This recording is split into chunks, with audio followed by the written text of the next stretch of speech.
வணக்கம்.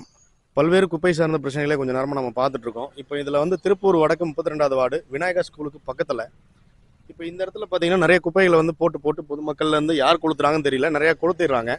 இதனால நெறைய பொல்யூஷன் ஆகுது. பக்கத்துல ஸ்கூல் குழந்தைங்களலாம் வர முடியல. இப்போ இத சார்ந்து நம்ம வந்து பக்கத்துல இருக்கக்கூடிய ஒரு பொதுமக்கள்ட்ட நம்ம கேட்க போறோம். அண்ணா வணக்கம்ண்ணா. வணக்கம்.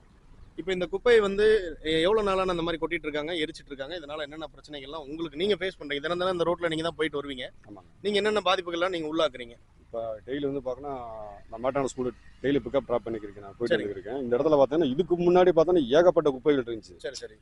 தீ வச்சு பூரா புகை மூட்டமாகி பெரிய பிரச்சனையாகி பயங்கர இஷ்யூ ஆயிடுச்சு. ம்.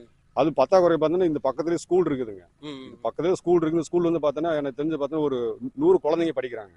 சரி, சரி, சரி, சரி, சரி. இங்கே வந்து பார்த்தோன்னா இங்கே வந்து குப்பையை கொட்டி பிரித்து இங்கேருந்து பார்த்தோன்னா அள்ளிட்டு போயிட்டு மிச்சத்தை வந்து பார்த்தோன்னா ஒரு 6-7 மணிக்கு மேலே வந்து தீ வச்சு விட்ருவாங்க. ம். இது வந்து நிறையா பேர்ட்ட சொல்லியிருக்கேன், யாரும் கண்டுக்கிற மாதிரி தெரியல. ம். இப்போ வந்து பார்த்தோன்னா இப்பயும் திரும்பி வந்துக்கிட்டு பூரா க்ளீனாக இருந்துச்சு. ஒரு 2 வருஷம் முன்னாடி க்ளீனாக தான் திரும்பி இப்போ வந்து குப்பை கொட்ட ஆரம்பிச்சா கண்டினியூ பண்ண குப்பை கொட்டுறது இந்த இடத்துல. ம். இப்போ வந்து பார்த்தீங்கன்னா பக்கத்துல ஸ்கூல் இருக்குது. ம். இங்க வந்து பார்த்தீங்கன்னா ஒரு பூனை செத்து கிடக்கு பாருங்க. அந்த கட்டைப்பையில பாருங்க. அத காட்டுங்க. வைக்கிறதுக்கு. அந்த பையில பாருங்க ஒரு பூனை செத்து கிடக்குது. ம். இது வந்து பார்த்தீங்கன்னா நாளடைவுல பார்த்தீங்கன்னா ரொம்ப டொர்னாத்மா ரொம்ப இந்த ஸ்மெல்லா ரொம்ப துர்நாற்றம் அடிச்சு துர்நாற்றம் நுரையீரலுக்கெல்லாம் நம்மளுக்கு சுவாசிக்கும் எல்லாம் போது பிரச்சனைகளே கண்டிப்பா ஆமா. வரும். பெரிய குழந்தைகளுக்கெல்லாம் ஆமா. சீக்கிரமா வந்து பெரிய ரொம்ப ஒரு அஃபெக்ட் பிரச்சனை ஆகும். கிடையாது. பக்கத்துல வந்து பார்த்தா 100 குழந்தைங்களும் படிக்கிறாங்க. அந்த ம். குழந்தைகளை நம்ம நினைச்சு பார்க்கணும். டெய்லி வந்து பேரண்ட்ஸ் எல்லாம் விட்டு போறாங்க. இதை பார்த்துட்டு வந்து பார்த்தீங்கன்னா இந்த ஸ்கூலுக்கே உள்ள ஜாயின் பண்றதுக்கு பயப்படுறாங்க. அதான் இப்ப வந்து மக்கள் பார்த்துட்டும் அதை பெருசா எடுத்துக்கிறது இல்ல. ஸ்கூல் நிர்வாகமும் இதை பார்த்துட்டு ஒரு ஸ்கூலுக்கு ஆப்போசிட்ல இந்த மாதிரி இருக்கு அப்படிங்கறத ஒரு பள்ளி நிர்வாகமும் எந்த தலையிடும் செய்யறது இல்லைங்களா? செய்யற பள்ளி நிர்வாகம் தலையிடுச்சுன்னு குப்பையை கொட்ட விடுறாங்க. ம். பள்ளி கண்டிப்பா, நிர்வாகம் கண்டிப்பா, கண்டிப்பா வந்து தலையிடணும். ஏன் பக்கத்து ஸ்கூல் பக்கத்துல இருந்து குப்பை போடக்கூடாதுன்னு சொல்லி பள்ளி நிர்வாகம் சொல்லுச்சுன்னா ஏன் குப்பை போடுறாங்க? கண்டிப்பா, கண்டிப்பா, கண்டிப்பா. அப்படி போடக்கூடாது அப்படின்னு ஒரு செக்யூரிட்டி வச்சு 100 குழந்தைங்க படிக்கிறாங்க. ஒரு செக்யூரிட்டியை கொண்டு நிப்பாட்டோம்னா குப்பை வரவங்களை பார்த்தோம்னா ம். நீங்க குப்பை போடாத குப்பை வரக்கும் தனியா வந்து வேற இடத்த பாத்துக்குன்னு சொல்லிட்டோம்னா ம். அதுக்கு வந்து மாநகராட்சி வந்து என்ன பண்ணாங்கன்னா குப்பை கொட்டுக்கும் தனியா ஒரு இடத்த கொடுத்து குப்பை கொட்ட போறாங்க. இந்த மாநகராட்சி இடமா இருந்தா இந்த குப்பை கொட்ட ரைட்ஸ் உங்களுக்கு யாரு கொடுத்தது? ம். ம். ஸ்கூல் வந்து 2 3 பக்கத்துல இருக்கு. 2 அடி வச்சா ஸ்கூல் பின்னாடியே ஸ்கூல் இருக்கு. இந்த ஸ்கூல் இந்த இருக்கு பாருங்க. அதான் பின்னாடி இருக்கு. 100 குழந்தைங்க படிக்கிறாங்க. இந்த இடத்துல வந்து ஒரு 10 மீட்டர் கூட கிடையாது. இவ்வளவு குப்பை வச்சிருந்தேன்னா டெய்லி வந்து குழந்தைங்க படிக்கிறாங்க, போறாங்க, வர்றாங்க. புகையை போட்டா அந்த அந்த புகையை வந்து எப்படி அந்த குழந்தைங்க சுவாசிப்பாங்க? இல்ல இது வந்து கண்டிப்பா வந்து மாநகராட்சி சார்ந்த பிரச்சனை மட்டும் இல்ல. மக்கள் வந்து பொதுவா வந்து அவங்க கருத்தை தான் சொல்லுவாங்க. இப்போ ஒரு பள்ளியோட 10 மீட்டர் இடைவேளை கூட இல்லாம இந்த அளவுக்கு கூட்டுறாங்கன்னா பள்ளி நிர்வாகம் வந்து கண்டிப்பா குழந்தைகள் படிக்கிறாங்க அப்படிங்கறத எங்க ஸ்கூலுக்கு முன்னாடி கொட்டக்கூடாதுங்கிறத அவங்க வந்து நடவடிக்கை எடுக்கணும். ஆனா அவங்க பள்ளி நிர்வாகம் எதுவும் கேட்கற மாதிரி தெரியலன்னு நம்ம அவரே சொல்றாரு. அஹ் இது வந்து இப்ப நீங்க வேற ஏதாவது இது சம்பந்தமா வேற ஏதாவது ஸ்கூல்ல ஏதாவது நிர்வாகத்துல ஏதாவது பேசியிருக்கீங்களா?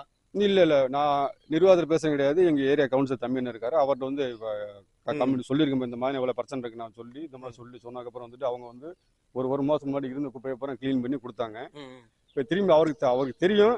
ஆனா திரும்பி இந்த ஸ்கூல் பக்கத்துல இது வந்து பண்றது பெரிய தப்பு. இது அவருக்கு தெரியுமா தெரியாதுன்னு தெரியல. இதை கொண்டு போய் நாளைக்கு கொண்டு போய் எங்க நம்ம ஸ்கூல் நிர்வாகம் காலைல திறப்பாங்க. நம்ம கையில அவங்ககிட்ட கேட்டு இப்போ பதில் கேட்டு இதுக்கு முறையான பதில் சொல்லலாம்னு நினைக்கிறேன். நான் சொல்லலை அப்படின்னா பெரிய ஒரு ஸ்கூலுக்கு நாங்கள் ஸ்கூலுக்கு வந்து பசங்களை யாரும் உள்ள விட மாட்டேனாங்க. கண்டிப்பா. ஏன்னா நம்மளுடைய குழந்தைங்களுக்கு தான் படிக்கிறாங்க, அவங்களுக்கு தான் பாதிப்பு வருது. இதுக்கு வந்து ஸ்கூல் நிர்வாகம் கண்டிப்பா எடுக்கணும். அவர் ஆல்ரெடி வந்து ஏரியா கவுன்சிலர்கிட்ட நிறைய சொல்லி அதான் நிறைய குப்பைகள் இந்த இடத்துல பூரா குப்பை கொட்டி இருந்திருக்காங்க. அந்த குப்பைகள் எல்லாத்தையுமே வந்து கொஞ்சம் அளவுக்கு நிவர்த்தி செஞ்சிருக்காங்க. அது நிறைய வந்து பத்த வச்சதுக்கான அடையாளம் இருக்கு. பொதுமக்களுமே இதை நீங்க பாத்தீங்கன்னா முடிஞ்சளவு குப்பை கொட்டுறதை அவாய்ட் பண்ணிங்க. உங்க வீட்டுக்கு வர்றவங்களை வந்து அந்த குப்பை எடுக்க வர்றவங்க கிட்ட நீங்க கொடுத்துருங்க. ஏன்னா இப்போ நாம வந்து எனி டைம் வந்து ஒரு ஆள் வந்து பார்த்துட்டு இருக்க மாட்டாங்க. பள்ளி நிர்வாகம் இருக்கு. பள்ளி நிர்வாகம் எனி டைம் கவனிக்க முடியாது.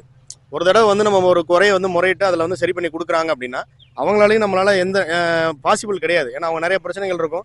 அது ஒரு பிரச்சனையை மட்டுமே அவங்க சார்ந்து பேசிட்டு இருக்க மாட்டாங்க. இந்த ஏரியாவில் இருக்கக்கூடிய பொதுமக்கள் இந்த வீடியோவை நீங்கள் பார்த்தீங்கனாலுமே நீங்கள் பொதுவாக வந்து ஒரு ஸ்கூல் முன்னாடி வந்து ஒரு குப்பை கொட்டுறது அநாகரிகம். ஒரு பூனை வந்து செத்து கிடக்க அதை கொண்டு போய் எங்கேயோ ஒரு புதைக்கிறதோ இல்லை அப்புறப்படுத்தாமல் இந்த இடத்துல ஒரு ஸ்கூலுக்கு பக்கத்தில் வந்து போட்டிருக்காங்க. இது இன்னும் 2-3 நாளில் இது வந்து ரொம்ப துர்நாற்ற வீசி என்ன ஆகணும் போகிற வர ஸ்கூல் பசங்களுக்கெல்லாம் வந்து நுரையீரலில் பிரச்சனைகள் வரும். இந்த இடம் பார்த்தீங்கன்னா இப்போ வந்து மேக்ஸிமம் பார்த்தீங்கன்னா ஒரு நாளைக்கு காலையில் 8 to 9 வரைக்கும் பார்த்தீங்கன்னா ஒரு 1000 பேர் கிராஸ் பண்ணுவாங்க இந்த ரோட்டை மட்டும். இந்த ரோட்டை வந்து 1000 பேர் கிராஸ் பண்ணுவாங்க. 1000 பேர் ஒரு 900 பேர் முடிஞ்சு சுழித்து தான் போவாங்க இந்த குப்பையை பார்த்துட்டு. சில பேர் வகுத்து தின்னா இங்கனுக்குள்ள குப்பை தொட்டி இங்கனுக்குள்ள ஸ்கூல் இருக்குது.